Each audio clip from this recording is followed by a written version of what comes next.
It's Down to Business with Jack Miller. Forget what they teach you in school. This is real life, not Wall Street, but Main Street. A real show on what's really involved with starting and running a business with all the ups and downs. Our guests will answer your questions and provide you with valuable information. Stay tuned and join in the conversation. Soon, feel free to call us at 305-541-2350 or look us up on Facebook at Jack Miller Down to Business. Thanks for joining me. And by the way, if anyone wants to come on the show and give their own elevator pitch, give us a call. I'm also looking to interview local businesses who would tell us about the trials and tribulations and all the stresses about starting a business and running a business, because there's a lot of them. So I want to get you in the studio and interview them. So feel free to call us during the week. Look us up anytime. My email address is jackmiller@geltfinancial.com. And we'll go from there. Todd, your father's a rabbi. Your father-in-law's a rabbi, right? That's right. Yeah. I don't know if I told you. A couple weeks ago on Shavuos, which is a Jewish holiday where we're supposed to stay up all night and learn, they asked me to give a talk on sex. Wow. Could you believe that? Wow. The most immature, I happen to be the most immature guy in South Florida.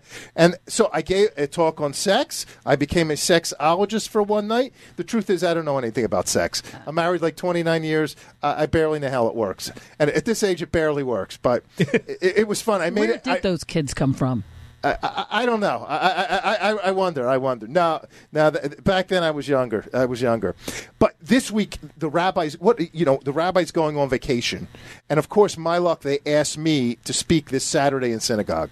Okay. I usually sit the back row, the last seat. I don't say a word. I hope they leave me alone, but they never leave me alone. They just gave you a blanket topic of sex to talk about? They didn't give you anything else? Okay. No. Yeah, pretty much. On Shavuos. But this week, I have to talk on this week's, I don't know. They didn't say what I'm going to talk about, but I'll tell you what I'm going to talk about. Go ahead.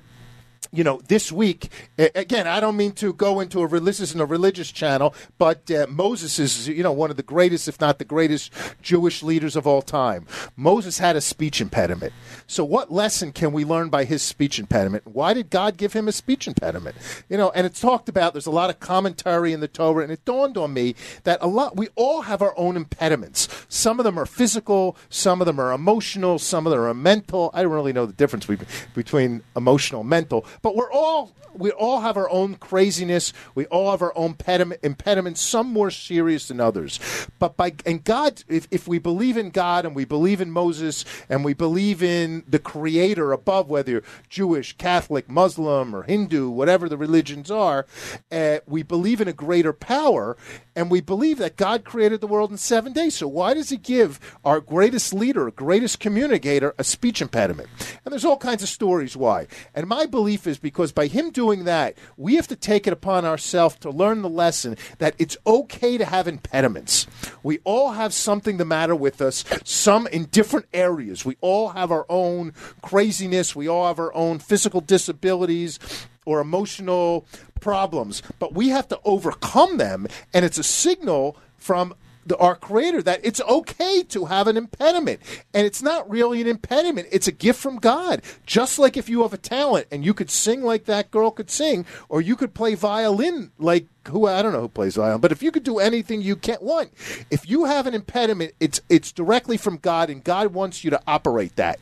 You can go through a whole lifetime, and maybe your mission on earth is to make one person smile. That could be your whole reason for being on this earth, to make one person smile, or to hold a door, or to be nice to Wanda today, or whatever it is. So we have to take our impediments and turn them around and not be held, not use them as shackles to hold us down, or look and say, oh, I can't do this, I can't do that, but to overcome them no matter what they are.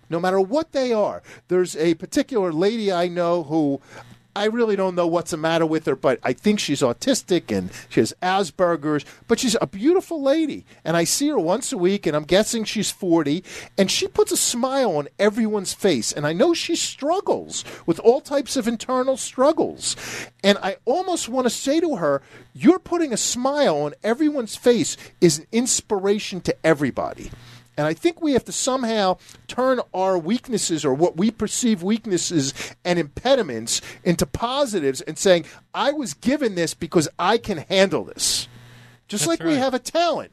I was given this because I can handle it, and use it to the best of our abilities and not as a shackle.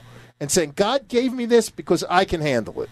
That's right. What do you think? And there are some great people out there that are examples of just that. I mean, you look at the Stevie Wonders of the world.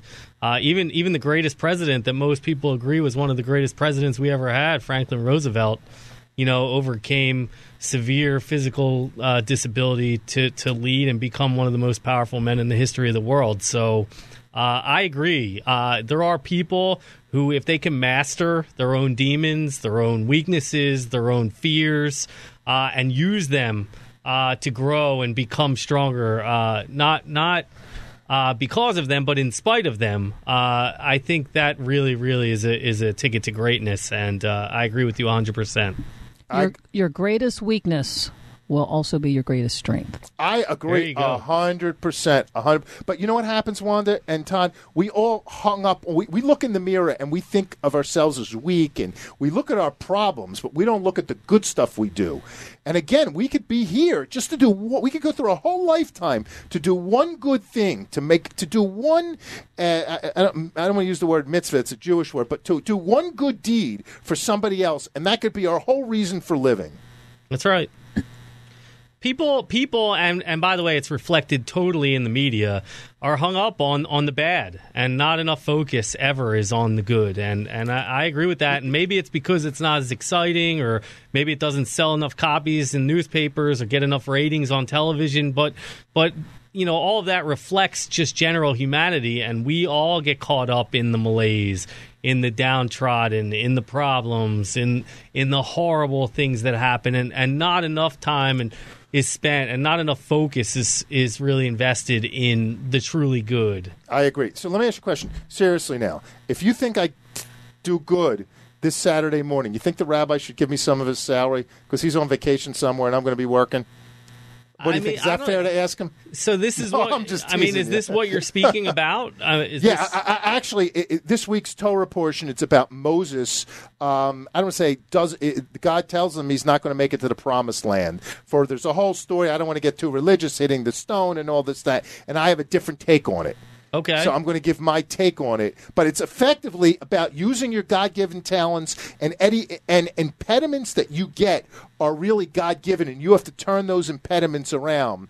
And you can't feel sorry for yourself.